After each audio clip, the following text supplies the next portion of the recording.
छोटा आग पहाड़ पार कर गया, सिर्फ आंटी के चेहरे को साफ देखने के लिए। लेकिन महिला बहुत उदार निकली। उसने सीधे उसके साथ ईमानदारी से मिलना तय किया। आंटी को इतना खुला देख छोटा आग डरकर जल्दी से वहां से चला गया। हालांकि कुछ ही मिनटों बाद महिला ने अनुमान लगाया कि डिलीवरी बॉय दरवाजे के पास से गुजरेगा। भले ही आज उसके पास कोई पैकेज साइन करने के लिए नहीं था, फिर भी उसने गर्मजोशी से छोटा आग को अंदर आने और बात करने के लिए आमंत्रित किया। और आंटी की इतनी गर्मजोशी का सामना करते हुए छोटा आग मना नहीं कर सका। कमरे में आंटी को अकेला देखकर छोटा आग थोड़ा नर्वस हो गया। आखिरकार उसने इतनी शालीन महिला कभी नहीं देखी थी।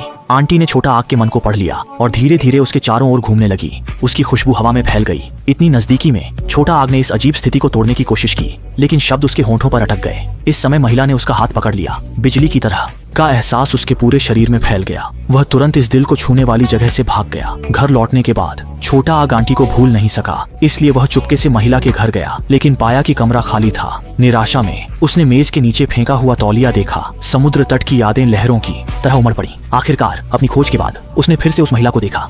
महिला ने, लेकिन आंटी ने उसके प्रति ठंडा व्यवहार किया। कहा कि वह सिर्फ एक क्षणिक उत्तेजना थी और चाहती थी कि वह उस दिन की घटना को भूल जाए। लेकिन छोटा आग ने असाधारण दृढ़ता दिखाई, यहाँ तक कि उसके लिए चोट सहने की कीमत भी चुकाई।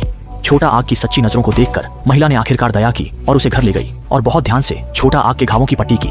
उसके बाद से छोटा आग आंटी के घर का नियमित आगंतुक बन गया। दोनों ने एक सुंदर समय बिताया, लेकिन खुशी के पल हमेशा छोटे होते हैं। महिला को काम के कारण दूर जाना पड़ा। उसे छोटा आग से विदा लेनी पड़ी। आंटी को यादगार यादें देने के लिए छोटा आग ने उसके लिए एक गीत बजाने का फैसला किया। यह उसका सबसे गर्वित काम था और आंटी के प्रति उसकी गहरी भावनाओं का प्रतीक था। महिला को मधुर संगीत ने गहराई से प्रभावित किया और वह धीरे धीरे छोटा आग के पास आ गई। इस समय दोनों के दिलों में विदाई का दुख था, लेकिन विदाई का समय अंततः आ ही गया।